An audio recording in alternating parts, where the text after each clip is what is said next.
Greetings, everybody. I'm Paul from FitSpaz, and this is FitSpaz Recovery. I'm here because I want to help you get healthy, get fit, and stay sober. So, what have I been up to since I last touched base with you guys? Well, tonight I just got back from a Marijuana Anonymous meeting. In fact, this past week I was at Tony Robbins, and so I missed the meeting last week. And so, believe it or not, I miss it for various reasons. Not only do I miss the people there, getting down there and listening to them and connecting with them, but I also feel like it keeps me on the straight and narrow. Like, going back there reminds me again, like, why am I doing this? Why am I not smoking? Oh yeah, it causes me problems. It just is a really good, solid reminder. So it's good for me to get back there, and that's why I recommend these types of meetings to all kinds of people. It takes tremendous courage to walk in if you've never done one of these before.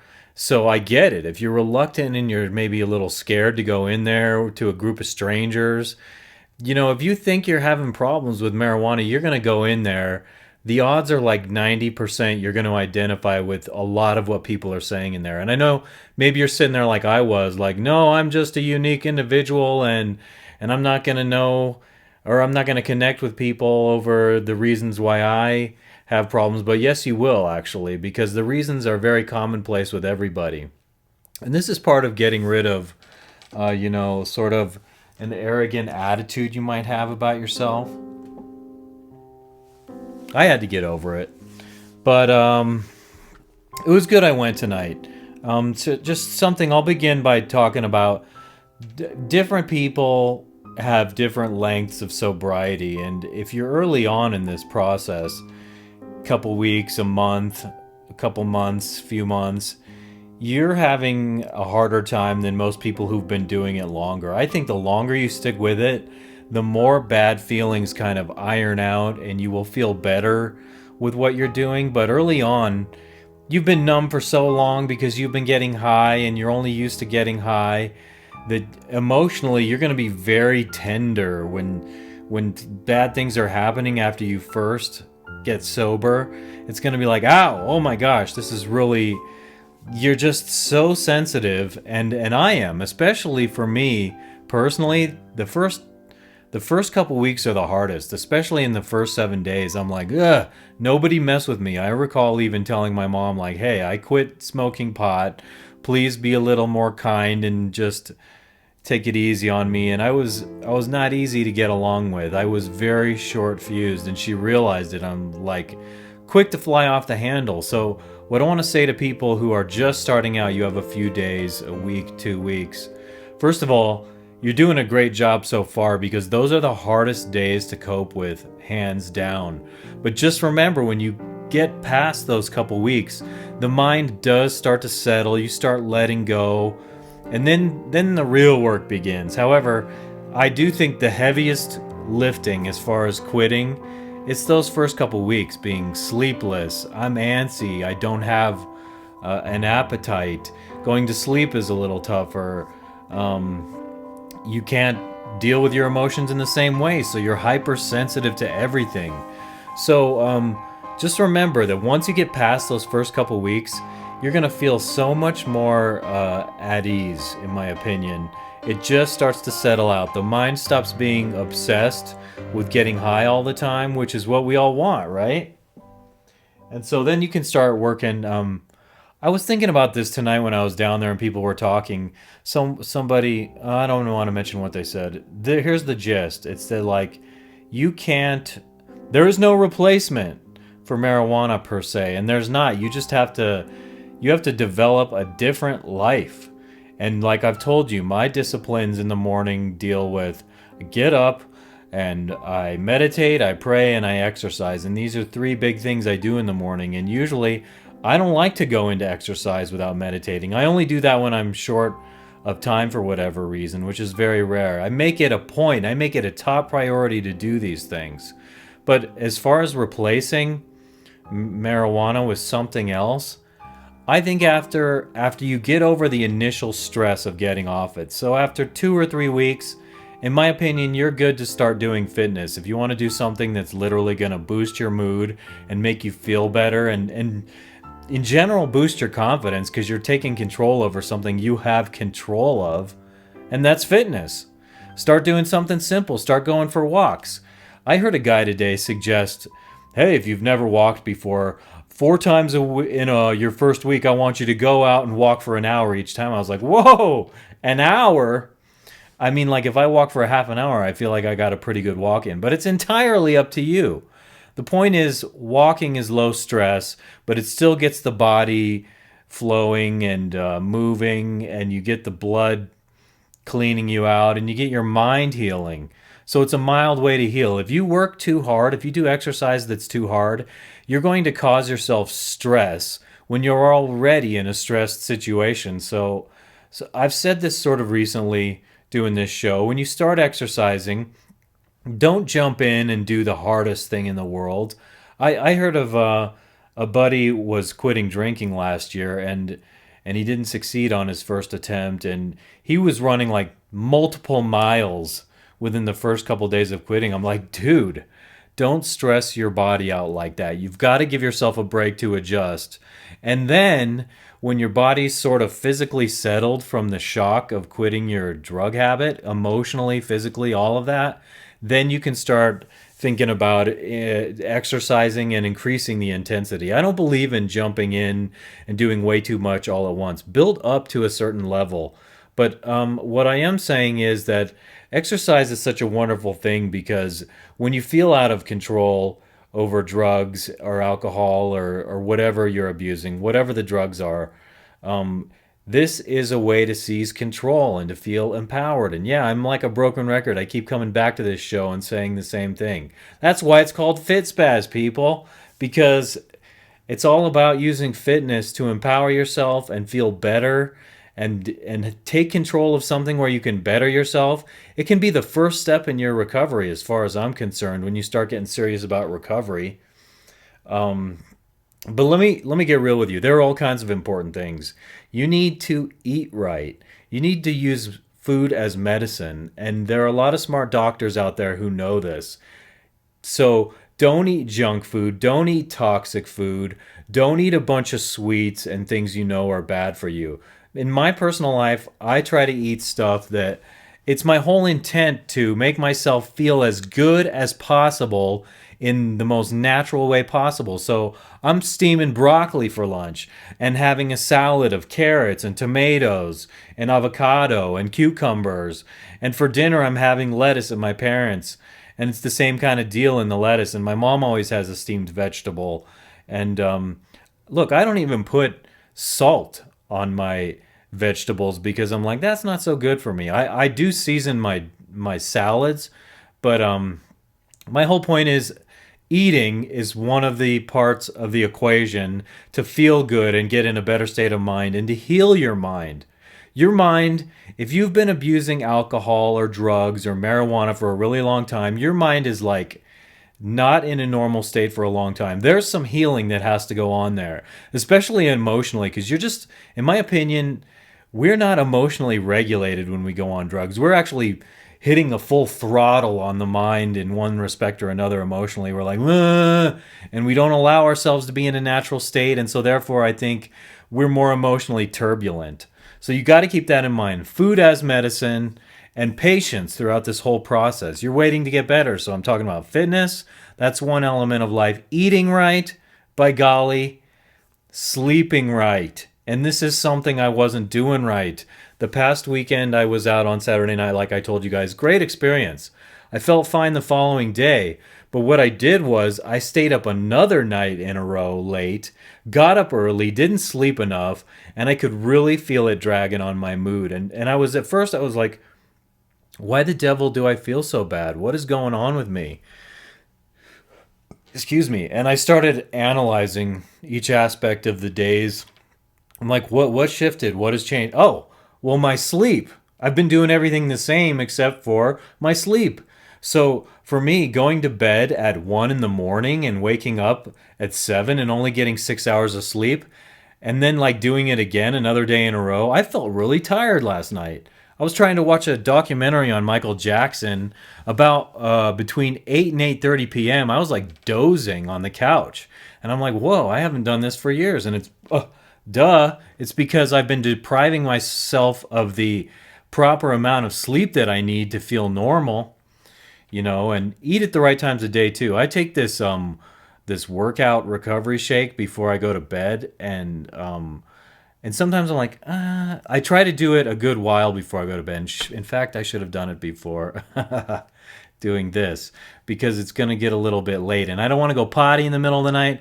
But I like to start digesting it through my system before I'm lying down because I get a little bit of the backwash going. But anyway, my point is, so I was tired last night, and I went to bed, and lights out at 11:30 was a little late for me even still.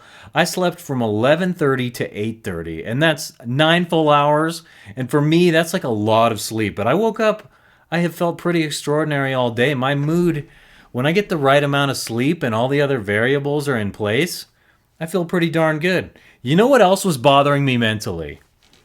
Sometimes there's something else that's just bothering you because of what it is. I'm like, I gotta bring my paperwork to my accountant soon to get my taxes done, and it was just nagging at me and nagging. And so yeah, and it wasn't even, it's not a lot of work because of the way I arrange my paperwork, and then I put it into folder, separate folders at the end of the year. It's not rocket science. It's not a big pain in the butt, but it was stressing me out because I'm like, oh, what if I don't finish? So it was just this underlying stress. So I got all the paperwork figured out, and now I just have to arrange some information for her and bring it to her to get done. And it's pretty much 90% done, but it was stressing me out. So even though yesterday I was in a funky mood for a good part of the day, I did that, and I was like, okay, it's arranged in the proper order. I know what I have to do now to get it to her, and I felt so much lighter getting that done. So actually, my opinion is, if you're not handling some kind of responsibility that you should be handling, get it done. I remember doing homework in school, and it was like, oh, I have all these different subjects. I would tackle the hardest thing first because that is what invariably would cause me the most stress. So I'm like, get it out of the way. I like to get the hard stuff out of the way first. I don't swear on here, but I almost just swore to add emphasis to what I was saying. So I took a really careful analysis of my mood yesterday and why I was feeling more blue than usual and like, And for real people, it was because of sleep. I could just tell that was the variable that I pushed out of order a little bit. And so you got to pay attention to these things. So I'm lucky because I recognize these things. I'm like, dude, I know what little pieces it takes for me discipline wise to have a pretty peaceful, decent day. And if I throw one thing out, my mood will be gone. If I eat like half a red velvet cake, odds are I'm gonna feel like crap the next day. Having too much sugar is like having a hangover on alcohol without the alcohol. Part of the hangover of alcohol is all the darn sugar that's in it. Did you know that? So stop drinking so darn much, dudes. All right, so I'm going to move on to step 9, and I barely talked about it. Well, I touched on it is what I mean to say last time when I talked about step 8. Just to review, step 8, made a list of all persons we had harmed and became willing to make amends to them all. That's not easy. I bet for some people that's extremely hard if you know you've been a royal douchebag. And believe me, I have been a royal douchebag at times to people. And right now, some people watching this are like, yeah, you have. And some of those people have been a royal douchebag to me. That's what I need them to recognize. To move on to step 9, which is very hard. It's even harder to me than just recognizing my own wrong in step 8, because this takes proactive behavior, which is step 9, made direct amends to such people wherever possible, except when to do so would injure them or others. There are people, it would probably do us a lot of good just to break the ice, apologize to one another if we both realize we've wronged one another or hurt the feelings of one another. But it's like, And this is why they don't recommend you do this too early in the process, because if you're still emotionally fragile and in danger of using, then you're not going to be in a strong place if something like this breaks down into conflict. But that's also why they say except when to do so would injure others. You want to avoid that if it's going to cause pain, but you want to use wisdom. Like if it's going to have a healing power, mending power, then like that's the reason to do it. If you think that when you can if you can reasonably think that will make amends with somebody and you'll feel better and they'll feel better, it's like throwing the weight of guilt off your shoulders. And that's the whole point of getting well with drug abuse. That's why you go through, that's what has so many of the steps have to do with that, being honest with yourself, making a fearless inventory about who you are. Like, so let's read some of this, shall we? And I will give you my take on it. Step 9 allows us to practice all of the spiritual principles encompassed in the first 8 steps. That's what I'm kind of saying. Like, they all go together leading up to this. With the addition of the principle of justice, yes. The 9th step is a series of actions we took in order to complete the process we began in step 4, cleaning up the wreckage of our past. Although many of us approached the 9th step with hesitation, we found it to be one of the most deeply rewarding and spiritual experiences of our lives. Step 9 does not mean that we think less of ourselves. It means that we think of ourselves less. Yeah, you're thinking of others because you want to make peace with others. And you know, I once heard about a study they did where like they wanted to know the effect it has when there's discord between people, but a real apology takes place. And what they found was when a real apology happens and there's real change that occurs, it does so much to lift the burden off of people. They discovered that the conclusion of the experiment was that if an apology is real, then it can really help. It can just eliminate the burden and make you feel so much lighter. Because people march around in life and they carry this frustration, especially with others. They're dwelling on somebody, and if you can engage with somebody and talk to them and make peace, if you can let that go, imagine how much lighter life is going to be if you're able to use these tools and these steps to let go of all that burden. You'll need to use a whole heck of a lot less. And then I shouldn't state it that way. You'll have the desire to use a whole lot less when you sort out all the emotional triggers that cause you to use in the first place. I'm so, oh, that's I was going to say something arrogant. Okay, I acknowledge it's arrogant. I was going to say, I'm so in love with myself when I hear this wisdom pour right out of my mouth. And I'm like, wow, I'm amazed with myself. I'm like, is this me? I used to be that immature douchebag years ago, and I'm talking like this? It's not very rebellious. I don't know if it's cool. I hope it's lovable, though. I hope somebody loves it. Oh my. Another thought just passed through my head, but I will refrain from saying that one. It's the kind of thing I would say if I had had a shot of tequila. You know what I'm saying? Or I might blurt it out if I were high on marijuana because I'm more obnoxious.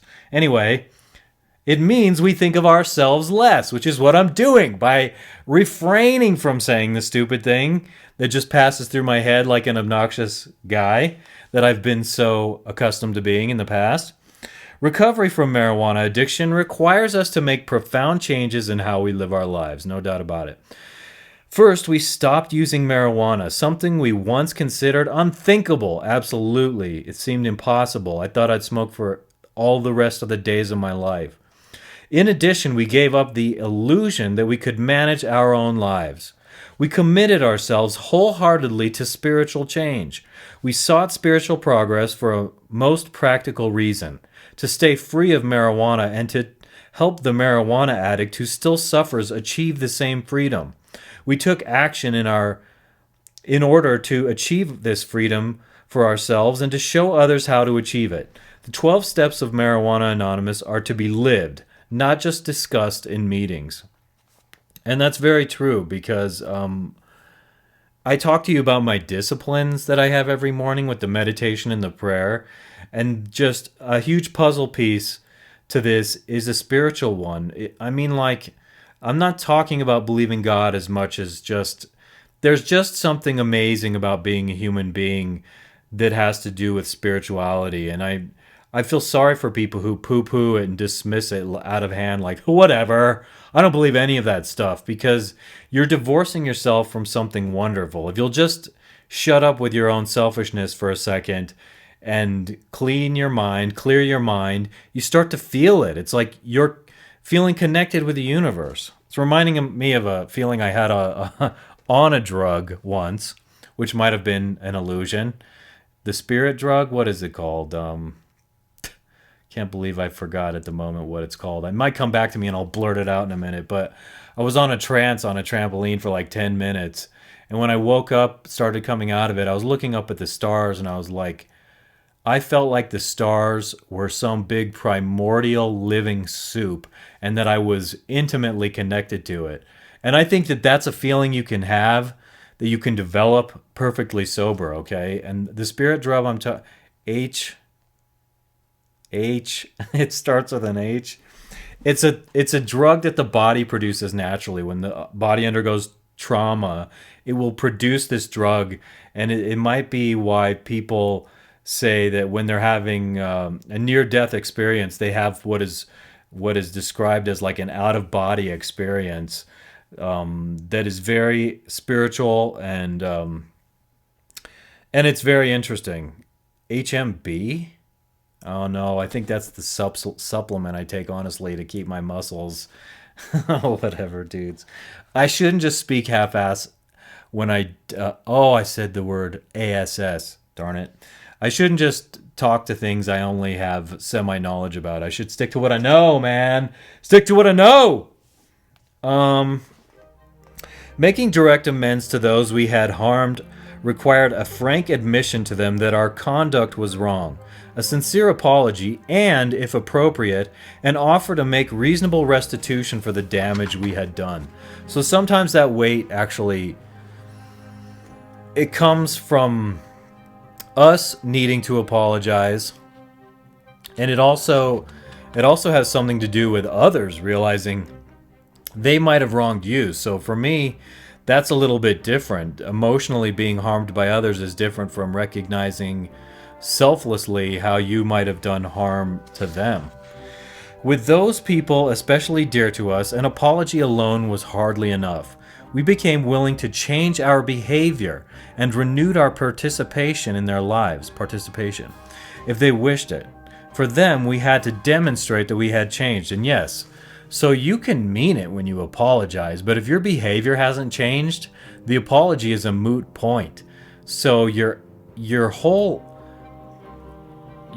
metamorphosis, going from selfish to being a much better, more developed, mature person, that's the key to making real amends. Like really changing, truly changing. Because you can be sincere about your apology, but if the same behavior is occurring, it's like, why are you even bothering to try and make amends? Although, you could be like, I'm sorry, and go away, and just, you can be like, I know I behave like crap, I'm not going to be around you, but I want you to know that I recognize I'm truly sorry, and it might help on some level, but it doesn't cure the whole issue. We're talking about really trying to find a cure here to the addiction and the whole problem of the spirit becoming totally selfish and contorted and egotistical and narcissistic. Drug use obfuscates the ego, and you become more selfish when you do drugs a lot, and you do not think of others, you do not listen well, and you might be selfish, and you might blurt things out that you don't mean very selfishly and cruelly without thinking about their feelings. It's like you become inconsiderate when you're out of it all the time. How can you be considerate when you're out of your own mind? How could you possibly be aware and focused on the needs and feelings of others? The form and timing of our method or of our amends varied according to the circumstances. That sounds about right. But our attitude in each case was the same. Willingness to take responsibility for the consequences of our behavior. That's key. That's admitting wrong. And that's key. That's solid, man. Solid. The willingness was especially effective when combined with actions that were different from those that had caused harm in the past. willingness, and new patterns of behavior miraculously transformed our lives and the lives of those around us. Okay, well, that's all like, I think that's poignant what I just said, and that's what I will end on. Everybody's circumstances are different. Sometimes the nature of wrongdoing is going to be severe. You might have cheated on a spouse. God knows what people might have delved into even worse, more sordid things in the area of criminality and harming others, molesting others, violence. God knows how bad it's gotten for other people. When I was angry, I used to punch a lot of holes in my walls around here. I'm looking at patches on my wall over here where I threw a chair and it was like hole, smashed through the window. I'm looking at it right now. But the cool thing is, that kind of behavior for me, oh God, I'm so embarrassed I'm telling you guys this. It hasn't happened for years, and that's the truth. I haven't lost my temper like that in many years now because I've sorted out certain details, and certain things are way better than they used to be.